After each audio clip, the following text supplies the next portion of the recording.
Hola, ¿qué tal? Bienvenidos a una entrega más de nuestro formato Decisión Nacional, un proyecto que hemos venido desarrollando y consolidando con el único objetivo de que usted pueda tener las herramientas necesarias de fondo para tomar una decisión responsable y sumarse, por supuesto, a la fiesta electoral en el próximo mes de febrero del 2026.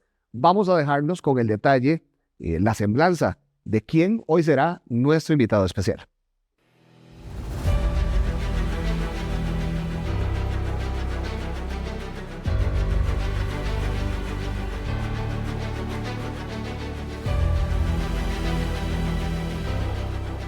Una persona como vos, una persona común y corriente, en el buen sentido de ambos términos, que está preocupada por su país, que es un enamorado de la política y que cree que la política es importante para el desarrollo nacional. Yo vengo de una familia muy humilde, muy sencilla, que era mi mamá y mi abuelita. Yo me crié con ellas dos, mami de Río Cuarto, antiguamente de Grecia, mi abuelita también, se vienen a vivir a San José. Nazco yo allá en el año 62. Tengo la suerte de que en mi país tenemos la oportunidad de ir a la escuela pública, al colegio público, universidad pública. Me preparo. La niñez mía fue muy linda, a la que le costó mucho sacar adelante. La casa fue mi mamá, pero yo no recuerdo que me haya faltado nada, tal vez porque era hijo único, pero la pasé muy bien. Y después estudié en San Juan de Tibás, en escuela y colegio. Fui a la Universidad de Costa Rica, la maestría la saqué en la Universidad Nacional y regresé a sacar estudios de doctorado a la Universidad de Costa Rica. Soy producto de la educación pública costarricense, por eso la defiendo tanto. Soy apasionado de mi país, creo que hemos sido un país exitoso y tenemos que retomar ese camino al éxito que siempre tuvimos y que hemos perdido en las últimas décadas. Segundo, un enamorado de la política también. La política con P mayúscula, como decía yo en mi programa de televisión, creo que es una disciplina fundamental. Y en ese mismo programa de televisión, y Noches sin Tregua, yo pasaba invitando a todo el mundo que participara en política. Le decía a usted, métase en política, participe, la política es necesaria, su participación es importante. Y un día me dije, a todo el mundo empujo y yo me quedo aquí sentado. Yo debería ser el primero que dé el paso adelante. Lo hice a sabiendas de que tiene un costo, ¿verdad? Porque la gente prefiere que alguien que es analista siga en ese escenario y que no se meta a la política. Porque la gente tiene un defecto, Henry, de ver a la política como una disciplina sucia. Y eso no es cierto. Lo que puede ser sucio es un político, una persona. Puede ser un corrupto. Pero la política es una disciplina como la medicina, como la arquitectura, como el periodismo. Depende de quién lo ejerza, así le da también nivel. Lo que más disfruto es la familia. Disfruto mucho a mis hijas, que recientemente se casaron ambas, son dos mujeres. Disfruto mucho con mi esposa, me gusta mucho recorrer el país, cuando tengo la oportunidad salir a viajar, la mejor compañía que tengo siempre es ella, mi esposa. Cuando estoy en la casa, lo que me enamora es leer, leo muchísimo, me gusta mucho la lectura. También veo mucho deporte en televisión. Si el deporte por televisión adelgazara, yo estaría fit, porque veo todos los deportes, todos me gustan, desde el fútbol americano, el fútbol nacional, el tenis, el golf, todo, el atletismo, todo me gusta. Entonces eso también me entretiene mucho y disfruto mucho a dos personajes que vos conociste ahora, a Bruno y a Nico, que son dos perritos hermosos, pomeranians, que me acompañan mucho. Me encanta sacarlos a caminar y comparto mucho con ellos. La vida familiar para mí es importantísima.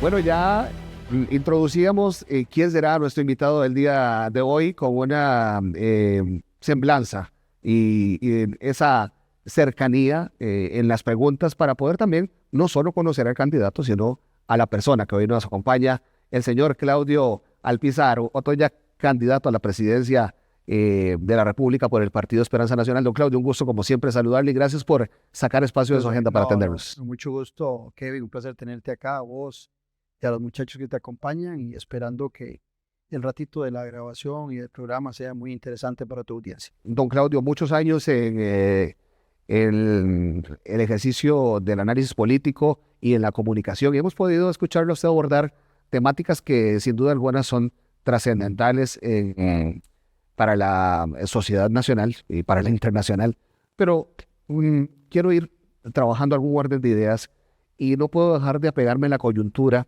y lo que vienen dándonos algunas encuestas y algunos estudios que nos hablan del tema de seguridad, que además usted se ha referido, eh, y esta crisis que muchos están planteando como una crisis a raíz de los números y no solo de percepciones. Y ahí es donde me gustaría preguntarle específicamente, ¿qué propone don Claudio desde Esperanza Nacional para solucionar los problemas directos de la inseguridad y aquellos ramales que también se generan a partir de este tema como tal? Mira, Kevin, la seguridad es un eje transversal. Cualquier otra actividad en la sociedad, junto con la salud y la educación, son fundamentales para el desarrollo de una nación. Cualquier actividad empresarial, comercial, deportiva, si no se desarrolla en un sitio, en un país, en una nación con seguridad, o no se desarrolla o se desarrolla con grandes temores.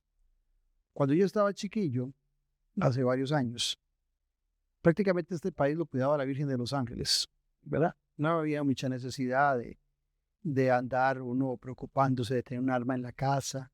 Hoy ha cambiado mucho la percepción. Hoy muchos ciudadanos quieren tener un arma en la casa para protegerse de la delincuencia. Nosotros, cuando circulamos en la calle, si vemos policías con una ametralladora, que antes a mí personalmente me repugnaba ver armas muy fuertes, hoy más bien cuando entramos a un centro comercial, a algún lado, y vemos que hay gente con ametralladoras, que en el banco también están bien armados, uno siente más bien una tranquilidad. Eso quiere decir que nosotros hemos evolucionado de aquel país que rechazaba las armas, que amaba la seguridad, a la necesidad hoy de tener un país protegido, y eso nos obliga a meternos en 4 áreas que son fundamentales que creemos nosotros. La primera es que nosotros tenemos que tener un plan de prevención contra el delito, y eso es un camino largo, no es un camino corto, es un camino que requiere no solamente la educación de nuestros niños, de nuestros jóvenes en temas de seguridad, sino que también necesita que retomemos el poder en las comunidades con presencia de policía. Hay que buscar cuáles son las zonas más calientes. El Instituto Costarricense de Drogas tiene mapas de calor para definirnos exactamente cuáles son las áreas más importantes, y eso lo tenemos que hacer. Tenemos que prevenir contra el delito. La segunda rama que a nosotros nos preocupa mucho y que aquí podría tener, algunos se van a asustar, alguna coincidencia con el presidente de la República, porque tengo muchas diferencias, pero en ese tema tengo coincidencias con él de que tenemos que buscar cómo la justicia es pronta y cumplida, que no haya impunidad. Bueno, pero tengo que interrumpirlo ahí. Además, no es una percepción solo del presidente. Creo que ¿De general? es general, ¿verdad? Lo que pasa es que la diferencia que iba a marcar es que el presidente se ha ido mucho en plantear el tema y ha hecho muy poco por el tema de seguridad. Y en el tema de buscar cómo mejorar que no haya impunidad, se requiere una gran cercanía, una gran conversación, reuniones constantes entre los representantes de los poderes de la República.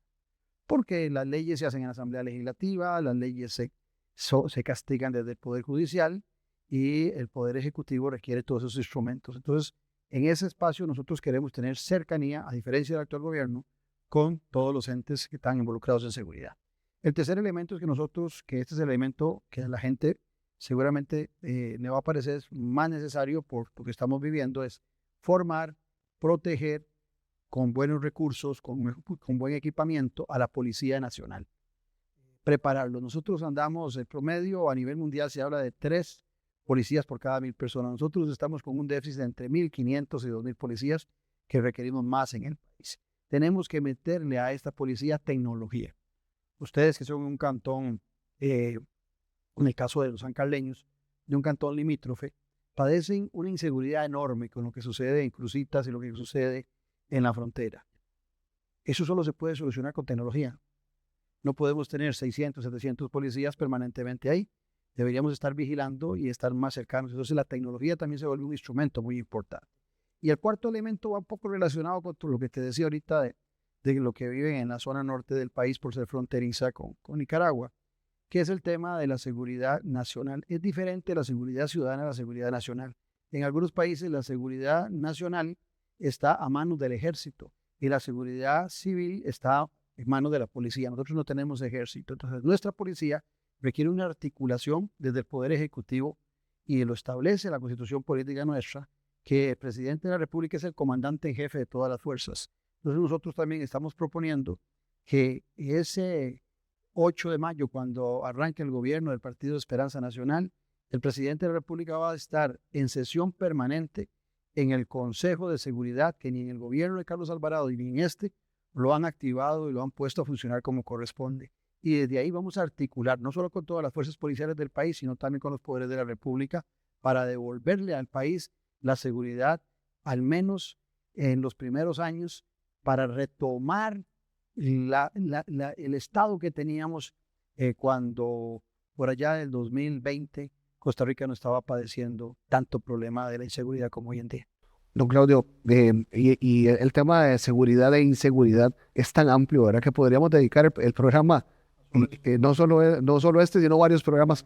Y no quisiera que se nos quedara este segmento de la inseguridad, que yo siempre he dicho, quizás no es un segmento sino es el precursor de mucho de lo que tiene que ver con inseguridad, que es el narcotráfico y el crimen organizado. Cómo abordarlo, cómo generar acciones necesarias y el recurso para ejecutar medidas que nos protejan de esa situación. Esto es importantísimo, porque muchos de los que nos están viendo parten de la premisa equivocada, todavía algunos, de que nosotros solamente somos un puente, que aquí entra la droga que va para los Estados Unidos y para Europa. Y eso es falso, porque a muchos de los que están metidos en este negocio ilícito de la droga, le están pagando con droga, inclusive, y tienen que colocarla y distribuirla a nivel nacional. Entonces también viene un deterioro de la juventud, de la sociedad costarricense, que empieza a consumir drogas.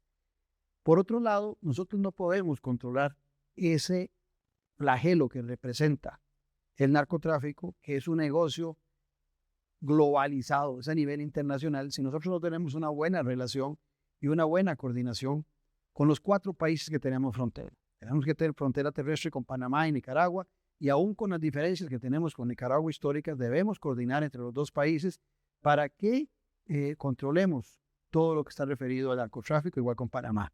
Dije 4 países, ¿por qué? Porque tenemos frontera marítima con Colombia y con Ecuador. Y con esos 2 países nosotros también tenemos que coordinar, sobre todo en el lado Pacífico, que el lado Atlántico también está muy permeado, muy permeado, el tránsito de droga, pero se les complica más a los narcotraficantes el lado Atlántico por la cantidad de islas y la cantidad de controles que hay en diferentes países desarrollando. En cambio, el Pacífico es bastante solo. Ahí nosotros tenemos un punto que es clave, que es la que nos da tanto derecho a amar en el Pacífico, que es la Isla del Coco. En la Isla del Coco nosotros teníamos un radar hace mucho tiempo para estar controlando todos los navíos ilegales y el trasiego de drogas. No funciona hoy en día. Eso es imperdonable que no esté funcionando. Y por otro lado también vamos a requerir, hay un país que es el gran consumidor de la droga, que es Estados Unidos de América. Tenemos que tener una relación todavía más estrecha y convenios más estrechos con los Estados Unidos de América para controlar esos mares. Pero ¿qué pasa cuando controlamos los mares, como ha pasado en ocasiones? El narco busca entrar por tierra y nuestras fronteras terrestres son muy permeables. Entonces también tenemos que tener un control de las fronteras terrestres y ni qué decir de lo aéreo. ¿Cuántos aeropuertos ilegales hay en nuestro país? Entonces es un trabajo enorme donde vamos a tener al tigre amarrado, que es nuestra policía, con trámites para tener el equipo que requiere, con escasez de recursos. Nosotros estamos planteando aumentar del 0.7 del Producto Interno Bruto a un 2% los recursos para seguridad. Entonces se enfrenta a una policía que tiene que hacer una larga tramitología para armarla, para tener patrullas, para tener lanchas, al narcotráfico que no hace licitaciones para tener el mejor equipo y desarrollar sus actividades ilícitas. Y viene otro elemento también que es fundamental, Kevin, que es el tema de la pobreza que estamos viviendo en zonas costeras y pacíficas. Ahí tenemos que fortalecer algunas actividades como el agro para que la gente tenga ingresos, porque si no, los jóvenes y hasta los viejos se vuelve de repente atractivo la participación en negocios colaterales del narcotráfico, de lavado de dinero, en la necesidad que tienen de trabajo. Entonces, es por eso te planteaba yo antes los 4 puntos que tenemos nosotros que son integrales para combatir este flagelo que a todas luces, sobre todo a los que conocimos otra Costa Rica, nos tiene muy preocupados. Yo voy a tomar la palabra porque ya hemos ampliado bastante este tema de seguridad que tendremos oportunidades también de seguir analizando. pero le tomo la palabra sobre también los temas importantes para el desarrollo social de nuestra población. Y el otro es educación, que además es donde se ha señalado, tenemos nuestra segunda crisis. Em, y yo siempre lo planteo, mi perspectiva, por supuesto, como profesional, que siempre trato de estar informado, pero además como padre. Yo veo las repercusiones de esta crisis educativa que vemos y es preocupante, no solo en el sentido de la educación que están teniendo nuestros hijos en capacidades para enfrentar el mundo, sino también en la coyuntura en la que se desarrollan, en donde yo siempre hablo y saco este tema a colación que está muy reciente, 19 abusos sexuales en centros educativos solo en lo que llevamos del 2025, que han sido denunciados.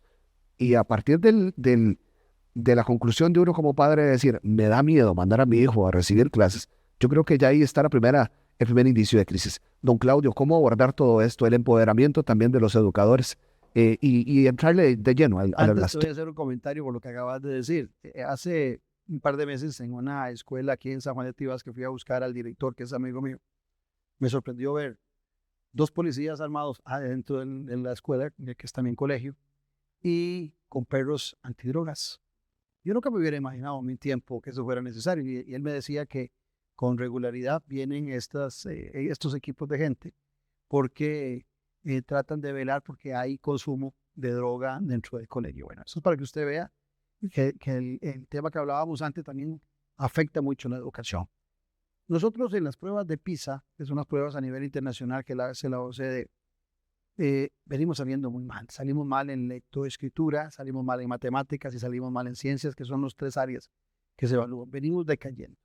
Hace algunos años, nosotros, como popularmente decíamos, rajábamos en América Latina que teníamos una de las mejores educaciones. Nos codeábamos con Chile, pues no tal vez al mismo nivel, pero ahí andábamos, ¿verdad? Pero ese mundo ya no es. Hemos venido decayendo.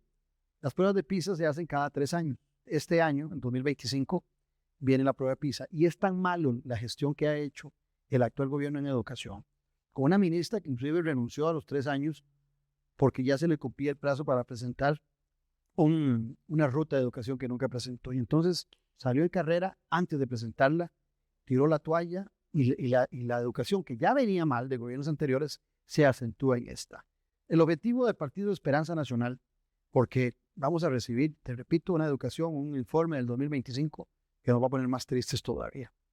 El gobierno arrancará en el 2026, espero que Dios me premie siendo presidente de la República, y si es así, nosotros vamos a luchar para que en el 26 y en el 27 elevemos sustancialmente los programas que mejoren el tema de matemática, el tema de lectoescritura, el tema de las ciencias, porque para el 2028, 2020, que se hace el estudio que sigue de pruebas PISA, yo aspiro que Costa Rica vuelva a estar en el primer lugar su educación de América Latina.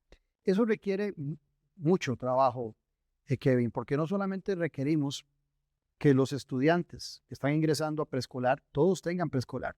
Muchas zonas rurales de nuestro país, indígenas, no tienen educación preescolar. Hay un 40% sin educación escolar. Hay muchos sitios de muchas escuelas unidocentes. Ahora que hablaba de Cruzitas, me acuerdo de una escuela unidocente, pero cuando yo hablo de Cruzitas, yo he estado 3 veces en Cruzitas. A mí no me han contado la historia. Conozco muy bien Cruzitas. Y esa escuelita es unidocente, llegan alrededor de 15 estudiantes, algunos de ellos nicaragüenses, que estudian ahí en buena hora. No tenemos que ser mezquinos, pero la maestra venía desde Los Chiles, no sé si habrá cambiado la maestra, pero venía desde Los Chiles, que parece cerca, pero es largo, son hasta 3 horas. Y esos niños a veces no reciben la misma educación que reciben los niños y los jóvenes aquí en la meseta central. Entonces no estaremos generando nosotros desigualdades de la misma educación pública, cuando tenemos mejor preparados a unos que viven en la meseta y abandonamos a los que viven en zonas rurales, zonas limítrofes, costeras y demás. Entonces ahí tenemos planteado un programa para recuperar también la calidad, equiparar. Inclusive he propuesto que en los primeros 100 días vamos a corregir 73 escuelas que están ya con declaratoria de emergencia nacional y escuelas y colegios, y 46 que están ya en peligro eminente. Vamos a salir de esas 120 para darle la estructura que requiere para no tener a esos niños como de ciudadanos de tercera o cuarta categoría, y después las otras 700 y pico, casi 800, a recuperarlas en los 2 años para que todas las condiciones estén igual en el país. Pero también pasamos por la necesidad de tener educación bilingüe. Esto es muy simpático. Cuando yo estaba en la escuela, en el colegio, nos daban inglés. Era de los años 70. Y yo así lo digo en broma, pero es cierto. Y los que son de mi edad se van a reír y van a decir que tengo razón. Pasamos viendo los 5 años del verbo to be. Los 5 años viendo el verbo to be. Entonces nunca aprendíamos inglés. Yo soy de unos añitos para acá, no mucho más, pero sí de algunos añitos para acá, y me pasó exactamente lo mismo. Llegué al colegio y a la universidad con el reto de aprender el inglés básico. Por supuesto, pero si vos empezás, como hacen en las escuelas privadas, desde el kinder, empezar a que los niños, sea el inglés o cualquier otro idioma, empiecen a empatinarse, como decimos popularmente. Cuando salen de 5º año, van a tener un idioma. Y si además de eso, cambiamos también a darle a los muchachos en 4º y 5º año una certificación en software, en hardware, y una vez los chiquillos salen a trabajar al mercado laboral, no es que no tengan que ir a la universidad, no es que no tengan que ir a Lina, pero hoy por hoy hay un exigimiento familiar también de ingresos para las familias. Entonces tenemos ese otro proyecto, tenemos que desarrollar, Kevin, la tecnología a todo nivel nacional. Y no solamente para la educación primaria y secundaria, es que hay mucho estudiante que quiere estudiar en zonas, qué sé yo, vuelvo yo a San Carlos. San Carlos es el cantón más grande de este país y hay muchas zonas donde no hay un buen ingreso de internet. En el sur también pasa igual, allá en La Cruz pasa igual. Y hay gente que quiere estudiar universidad, pero lo quiere hacer a distancia con la UNED o con alguna universidad a nivel internacional que lo pueda acreditar y resulta que no tiene internet.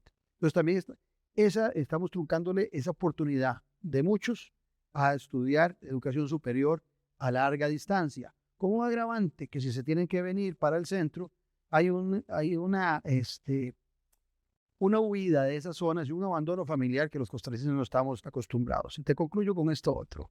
Si nosotros desarrollamos también una buena tecnología de internet, y me dirán, ¿y hay plata? Claro que hay plata, hay más de 200 millones en el fondo de telecomunicaciones que pagan todas las empresas que están metidas en internet y en telecomunicaciones todos los años, un canon que tienen que pagar y está gordito eso. También vamos a ayudar al turismo, porque hoy uno anda turisteando y quiere andar conectado con la familia, con los amigos, con las noticias de su país. Y por otro lado también, desde ahí reserva, aviones, hoteles. Y por otro lado también la generación de trabajo. Hay muchos que quieren, que viajan, que van a conocer sitios, ya sea a nivel interno, turismo interno de nuestro país o del exterior, que están en horas de trabajo.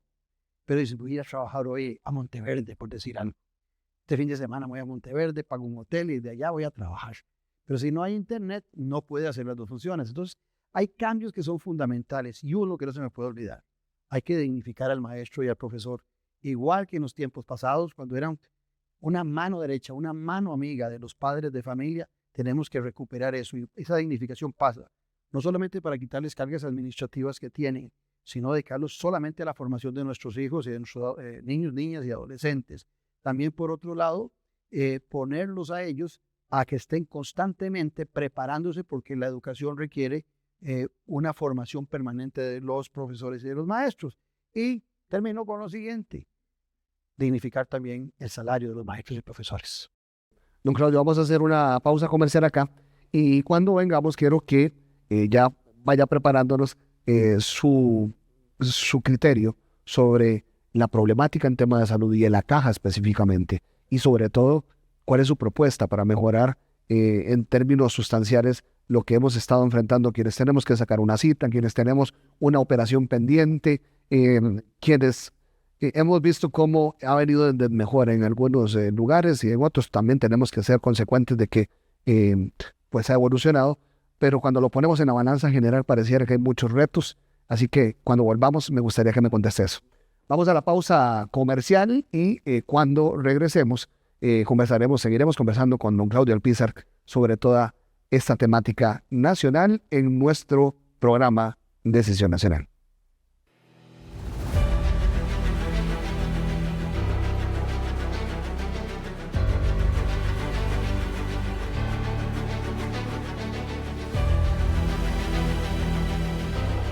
¿Le gustaría probar un chocolate 100% natural y además libre de químico?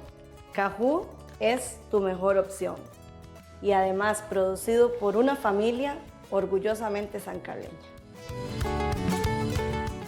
¿Quisieran conocer más de nuestro emprendimiento Cajú? Los esperamos en Rincones de mi Tierra este sábado a las 6 de la tarde.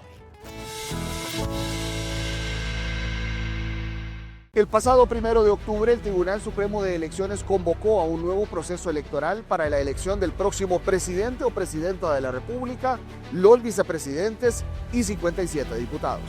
La coyuntura nacional y la necesidad de buscar lo mejor para usted, para mí y para nuestro país nos exige tomar una decisión responsable e informada. Por eso en TVN Canal 14 ponemos a su servicio Decisión Nacional, un espacio de entrevistas donde usted podrá conocer y analizar la propuesta de los 20 candidatos a la presidencia de la República. Del 3 al 29 de noviembre en un horario de 1 de la tarde y con repetición a las 7 de la noche.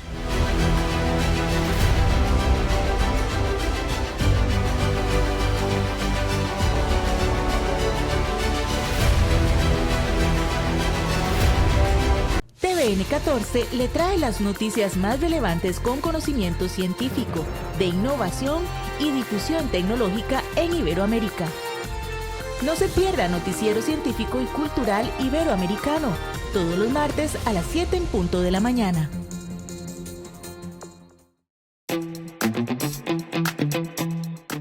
Hola, soy Vero y te quiero invitar a que no te perdas Tardeándola, porque vas a poder disfrutar de todo esto. Platillos deliciosos y variados. Ejercicios y tips de salud. Lo último en moda y estilo. Soy. ¿Y yo? Ay, por supuesto que vos también, la cereza del pastel. Bueno, ya lo saben, acompáñenos de lunes a jueves de 5 a 6 de la tarde por TVN, Canal 14, su programa Tardeándola.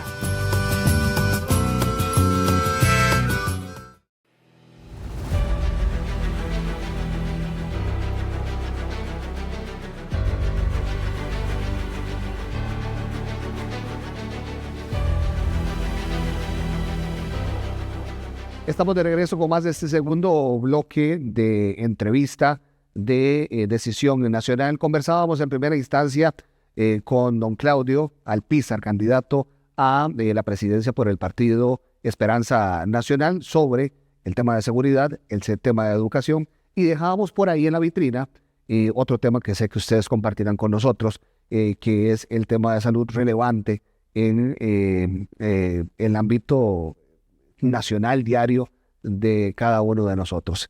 Y por eso le preguntaba a don Claudio, bueno, su interpretación de la problemática en salud y específicamente de la Caja Costarricense de Seguro Social, pero sobre todo creo que todos siempre queremos escuchar esas propuestas para abordarla. Es interesante porque cuando hablamos de la caja no hablamos de salud, hablamos de enfermedad. Interesante. Cuando deberíamos hablar de salud. Y ahora vamos a hablar del Ministerio de Salud, lo que le corresponde al Ministerio de Salud. En el caso particular de la caja, estamos muy preocupados porque las listas de espera han venido aumentando muchísimo. Cuando este gobierno arranca en el 2022, y ahí están los números, había 700 personas en lista de espera. Hoy hay más de 1.200.000.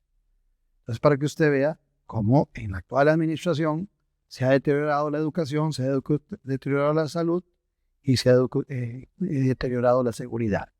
En el tema de la salud, por ejemplo, las listas de espera no solamente son operaciones. Hay gente que está esperando un especialista para que le dé el diagnóstico.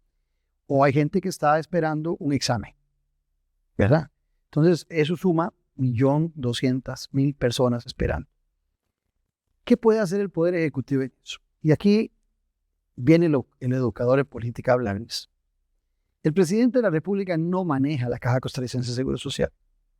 La Caja Costarricense de Seguro Social es una institución autónoma, política y administrativamente establecida en la Constitución política. Lo que sí tiene potestades el presidente de la República es de nombrar 3 miembros de una junta directiva. Entre ellos el presidente de la junta directiva, que son 9. Los demás los nombran cooperativas, solidarismo, sindicalismo y 3 que vienen del sector empresarial. Que ahí también el presidente podría tener una influencia porque demandan las ternas de esos 6. El presidente puede decir: Kevin, Claudio, vienen a representar a un sector, pero ¿qué sabe Kevin y qué sabe Claudio de de salud, no saben ni papa, lo que nos están metiendo aquí es para que le den una dieta, no lo acepto, ¿verdad? Mándeme en otro término. Entonces sí hay una posibilidad de que quien preside el Ejecutivo, no como se hizo en la actualidad, o como el desorden que en la actual administración se hizo con la Junta Directiva, que a la fecha se mantiene y que atrofió totalmente todas las transformaciones en la caja al término de estorbar. Dicen, 11º mandamiento, no estorbarás. Un presidente no puede estar estorbando a la Caja Costarricense de Seguro Social para que haga un hospital como el de Cartago. Primero, porque es una disposición de la Junta Directiva y de la administración de la Caja, no tiene nada que ver el Poder Ejecutivo. Segundo, el Poder Ejecutivo no pone ni un solo 5 para construir un hospital. Cuando usted ve en el pasado, hablemos de don Oscar Arias inaugurando el Hospital de Heredia, bueno, como invitado está bien, pero él no hizo el Hospital de Heredia, lo hizo la Caja con sus recursos. E igual cuando vimos al actual presidente en el Hospital de Punta Arenas, está bien como invitado, pero usted no puso ni un solo 5, ni usted los diseños, porque no nos hizo el MOP, los hizo la misma Dirección de Infraestructura de la Caja. Entonces la Caja tiene esa fortaleza. Hace algunos años se decía que la Caja tenía el presupuesto, el de la Caja era más grande que el de la República, del gobierno de la República de Nicaragua. Imagínense la cantidad de dinero que maneja la Caja Costarricense de Seguro Social. Ahí sí tenemos que exigirle, todos los costarricenses, una mejor administración de los recursos y mejores servicios a la Caja Costarricense de Seguro Social. Eso es indispensable. ¿Qué puede hacer un presidente de la República? Cumplirle a la Caja pagándole. Eso es lo principal. Un presidente ejecutivo, un presidente de la República que quiere meterse en la Caja Costarricense de Seguro Social en los temas de salud y no le paga lo que le corresponde. Miren, estos días estaba viendo que ni siquiera están pagando el presupuesto que corresponde para los exámenes de paternidad. Los exámenes de paternidad que hace la Caja Costarricense de Seguro Social es un servicio que le da al Poder Ejecutivo, al Poder Judicial, para si alguien, como decíamos antes, jaló torta, que se haga responsable de ese niño y que tenga pensión cuando lo niegan. Bueno, eso le corresponde. La gente que se queja, es que los extranjeros vienen y van a la Caja, es un tema de derechos humanos y hay que atenderlos. El problema no está en que los atienda la Caja, el problema es que si esas personas ingresaron al país, ingresaron porque migración, porque la policía, el Poder Ejecutivo no controla a quienes están ingresando. Y si tienen un accidente o padecen algo y tienen que ser atendidos por la Caja le factura al Poder Ejecutivo. No solamente los dineros que se pagan como patrono, no. Esos servicios se los tiene que facturar y el Estado no paga. Es que los extranjeros vienen y se aprovechan de la Caja. Bueno, entonces pidámosle a nuestros gobernantes que controlen las fronteras, que es lo que les corresponde. Y si se le mete a alguien por derechos humanos, no podemos dejar morir a alguien en la calle, y se atiende que el gobierno, el Poder Ejecutivo pague lo que le corresponda. Igual cuando le pasaron las unidades sanitarias, yo no sé si alguno se acordará de las unidades sanitarias, que hoy son los EBAIS, el Poder Ejecutivo se los quitó de un plomazo. Era responsabilidad de los EBAIS. Y se los pasó a la Caja sin un 5. Y hoy los EBAIS son responsabilidad de la Caja Costarricense de Seguro Social. ¿Qué quiero decirte esto?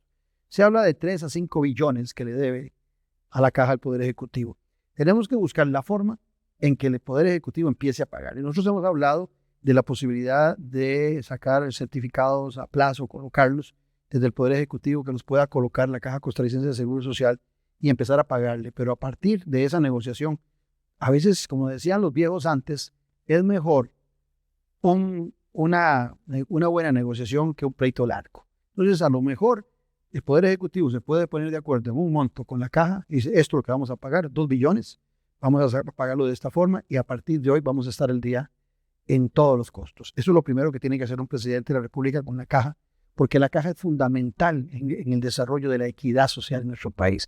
Si nosotros no tenemos buena salud y buena educación, no podemos darle a los costarricenses el país que merecen. La clase media costarricense, donde somos la mayoría de nosotros, hoy estamos pagando no solamente la Caja, la salud, sino que además de eso pagamos por educación privada y si es posible vivimos en condominio. ¿Por qué? Porque no se está dando el Estado ni buena salud, ni buena educación, ni seguridad. Y además de eso tenemos que pagar para sostener con nuestros impuestos todo el sistema. Entonces a la clase media lo tenemos como un burro de carga. Hay que liberarla dando buenos servicios. Y aquí es donde tenemos que exigirle a la Caja Costarricense de Seguro Social mejores servicios. ¿Que faltan médicos especialistas? Bueno, si se le va a cumplir, como pienso cumplirle yo, con el FES, con el Fondo de Educación Superior completo a las universidades, sentarse con las universidades y decirles, ok, ustedes van a tener la plata que requieren, el FES completo, vamos a hacerlo plurianual y además de eso, ustedes tienen que comprometerse con esta lista de profesionales que el país requiere a mediano y corto plazo. Entonces, lo que se requiere es empezar a conversar con todo. Yo ahora te decía que cuando hablamos de la caja, siempre hablamos de enfermedad, no estamos hablando de salud. Vamos al Ministerio de Salud. El Ministerio de Salud tiene que velar por tener políticas que nos ayuden a paliar o a evidenciar o a prevenir pandemias como la que tuvimos del COVID-19, para no padecer todas aquellas situaciones que padecimos en aquella época donde los costarricenses estuvimos en un estado de excepción hasta permitiendo que se nos quitaran libertades por ignorancia y por un mal trabajo que se venía haciendo en años pasados en el Ministerio de Salud. Nosotros tenemos que cuidar nuestra democracia y la democracia requiere gente con salud. Y por otro lado, la salud también es deporte y recreación.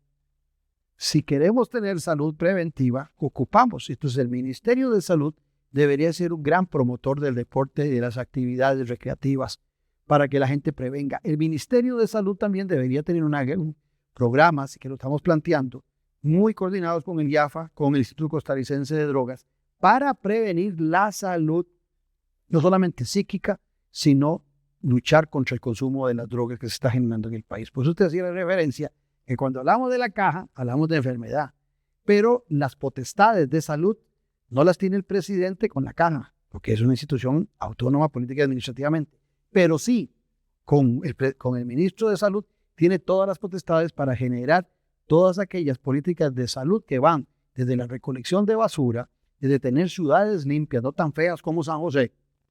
Pues ustedes que ahora andan por aquí paseando, San José es bien feo y es bien sucio. Y nosotros deberíamos tener una ciudad ejemplar que viene también a beneficiar al turismo y poder sentirnos orgullosos del centro de nuestro país. Don Claudio, doy el paso a otro tema que siempre es uno de los que señala a la población como parte de su gran preocupación y que los aqueja, por supuesto, y por eso es que lo plantean, y es el tema de empleo. Hay un debate sobre la realidad de la reducción en el desempleo, sobre si los números de desempleo han disminuido o si la población activamente involucrada en la cuantificación de personas que están dispuestas a trabajar se ha reducido porque muchos han desistido incluso. Ese debate está abierto, hay datos que respaldan una u otra teoría. Desde su perspectiva, ¿cuál es la realidad? Tal vez para abordarlo brevemente, porque yo vamos contratiempo, pero sobre todo me gustaría que pueda ampliar esa propuesta suya. Mire, el empleo, como bien lo decías vos, tiene derecho a trabajar de 15 años en adelante las personas. Y se calcula el desempleo sobre la base de los que están buscando empleo. Si alguien no está buscando empleo, no es contemplado. La mayoría de las personas que están excluidas del empleo hoy en día han sido las mujeres. Ellas han sido en su mayoría las que se han alejado de buscar el empleo. Entonces hemos ido bajando la tasa del desempleo a razón de achicar la población activa cada vez más. Entonces es muy fácil. Si tenemos menos gente buscando trabajo, por supuesto que con los mismos trabajos vamos a seguir disminuyendo el desempleo. Pero aquí hay un tema que es muy importante, Kevin, que es el tema de que de las personas que están trabajando, de las 2 millones y el resto de personas que están trabajando, hay casi 1 millón de personas que trabajan en la informalidad. O sea, no tienen, ahora que hablábamos, acceso a la salud, por ejemplo, porque no están cotizando. No van a tener derecho a pensión, ¿verdad? Porque no están cotizando. Y muchas de esas personas que se dice que tienen empleo están trabajando cuartos o medios tiempos. Y en broma y en serio siempre lo digo, nadie come en cuarto, nadie come en medio tiempo, todos comemos tiempo completo. Tenemos que comer las 3 comidas del día, no podemos ajustar nuestra alimentación, que ese es otro tema que no hablamos de salud ahora, que es el tema de la nutrición, que también hay que estar muy preocupados por ese tema, y también como agricultura, el tema de la soberanía alimentaria, que no lo tocamos, pero es muy importante. Pero entonces, nosotros si queremos mejorar las condiciones del empleo de Costa Rica, tenemos que empezar por facilitarle al emprendedor, al trabajador independiente, y lo digo con todo conocimiento. No estoy hablando paja, porque yo he sido emprendedor toda mi vida y he sido trabajador independiente. Y sé las cargas que representan la Caja Costarricense de Seguro Social para un empleado, un emprendedor, donde se le cobra no solamente como patrono, sino también que paga como empleado, porque tiene las dos funciones. Entonces eso ha espantado mucho la gente y la ha llevado a el trabajo informal. Nosotros tenemos que reactivar la economía interna. Y hay tres. Si usted quiere hacer crecer el empleo, si usted quiere dejar de que andemos en un nadadito de perro de un crecimiento del 3% de acuerdo al Producto Interno Bruto, que es lo que siempre venimos haciendo, nosotros tenemos que llevar al país a crecer alrededor de un 7%. Y usted me dirá, ¿y cómo se hace eso, Claudio? Bueno, si nosotros hacemos crecer el país un 7%, vamos a estar generando mucho empleo. ¿Dónde? Deme 3 áreas, me diría usted tal vez. Y yo le voy a poner 3 áreas fundamentales. Una, el agro. En el agro tenemos hoy, el agro que representó en algún momento el 50% del Producto Interno Bruto, hoy solo representa el 3.8%. Y ahí tenemos una gran, yo no sé si vos sabes, pero el promedio de edad de los agricultores es de 60. Sus hijos no quieren participar de la agricultura. Ven terrible esa actividad cuando es una actividad fundamental. Ahí tenemos un nicho, pero hay que, ¿cómo enamoramos a los jóvenes? Con agricultura tecnológica, como lo hace Países Bajos, ¿verdad? El país más chiquito que Costa Rica y exporta, es el segundo exportador del mundo después de los Estados Unidos de América. Haga cálculos. Nosotros tenemos que diversificar y tecnificar esa actividad y ahí podremos generar una gran cantidad de empleos en zonas rurales y en zonas costeras, que es donde más necesidad está teniendo el trabajo. No solamente hablar de las zonas francas, que ahí se requiere personal mucho más calificado. Pero vamos a lo otro, que es el tema del turismo. Nosotros antes de pandemia tuvimos la cifra más alta, 3.100.000 turistas en el país. Viene en descenso. Hace mucho rato y durante este gobierno el turismo se ha caído por el tema de seguridad y por otros temas. Ha ido cayendo el turismo, pero ahí tenemos un gran potencial. Un país más pequeño que el nuestro, República Dominicana, recibe alrededor de 12 millones de turistas en este año. Tenemos un gran potencial para crecer. Y el otro tema, que allá en la zona norte lo padecen mucho, es el desarrollo de la infraestructura. Que la infraestructura es uno de los mecanismos más importantes para reactivar la economía y la generación de empleo. Porque todo, Kevin, es un sistema. Nosotros no podemos generar empleo con varita mágica o generando empleo metiendo cada día gente más en el sector público, porque ya el sector público cada día le pagan menos, le pagan salarios más malos y ha venido también precarizándose. Ocupamos reactivar la economía y esa es la forma de generar empleos. Don Claudio, hemos superado incluso el tiempo, pero brevemente, porque sé que quienes nos ven siempre me lo piden, por supuesto, como medio regional, y es así puntualmente, proyectos que desde su propuesta están dirigidos a mejorar la calidad de vida de la región Guataró Norte. Hay proyectos que han sido de una data casi eterna, pero hay otros como la carretera, como el aeropuerto, como la zona franca, como el centro de valor agregado, cosas que se han quedado en el olvido. Pero, ¿cuál es su propuesta para la zona? Yo creo que lo principal es desarrollar la infraestructura, ver cómo se acaba esa bendita novela de los 50 años de esa carretera, pero no solamente eso, se requiere la carretera que lleva directo, la 255, la que lleva a Pital, no recuerdo bien el número. Esa es una carretera que llega hasta la frontera y es nacional y está en pésimas condiciones. Eso hay que desarrollarlo. San Carlos, por poner un ejemplo, igual que Guatuso, son cantones, San Carlos más grandes, muy grandes, que tienen caminos vecinales muy malos. Hay que llegar a un acuerdo con las municipalidades para que todas las gentes tengan caminos vecinales apropiados. El potencial que tienen estas zonas turístico requiere de infraestructura, requiere de inversión y requiere también de la facilitación, de la formación de personal en el área turística en estas zonas. También vamos a requerir el desarrollo de infraestructura, pero pensando en trenes. Yo sigo pensando en un proyecto que hace años pienso que muchas campañas lo han prostituido mucho, que es el Canal Seco. Me parece que el Canal Seco para la región Guataró Norte y para la Chorotega es fabuloso. Inclusive arranca en Atlántico. Podríamos estar tomando, creo que eran entre 9 y 10 cantones, donde no hay mayores dificultades porque es muy plano, y generar no solamente un tren que te permita estar de Limón a La Cruz, allá en Uquillas, creo que es en Guanacaste, en 3 horas y media, pero también perfectamente, pues paralelamente se puede hacer una carretera. Entonces generamos turismo, generamos una reactivación económica, sacamos los containers de las carreteras, que tanto problema y accidente genera. Brinque quien brinque, porque van a brincar los que tienen ese negocio del transporte, pero hay que buscarlo. Y otro tema que a mí me parece importantísimo es que se requiere invertir más en educación superior, en centros de educación superior en estas zonas, para que no solamente tengan posibilidades en el agro, sino también trabajadores calificados y que, si vamos a hacer unas francas, puedan irse a instalar en aquella zona del norte, porque existe el recurso humano y no que se instalen allá y entonces vienen a San José, a Cartago y a La Juela y Heredia y se llevan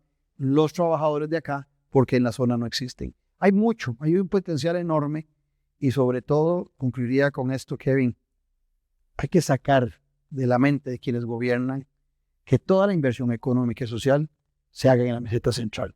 No podemos seguir teniendo un nivel de rurales y con ciudadanos de tercera y de cuarta categoría en Costa Rica.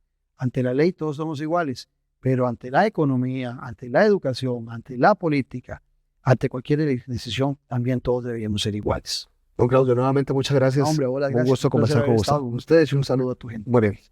Nosotros cerramos acá esta nueva entrega de Decisión Nacional, un formato al servicio de ustedes como ciudadanos, pero sobre todo, como lo esperamos, sean participantes activos de esta fiesta electoral el próximo mes de febrero.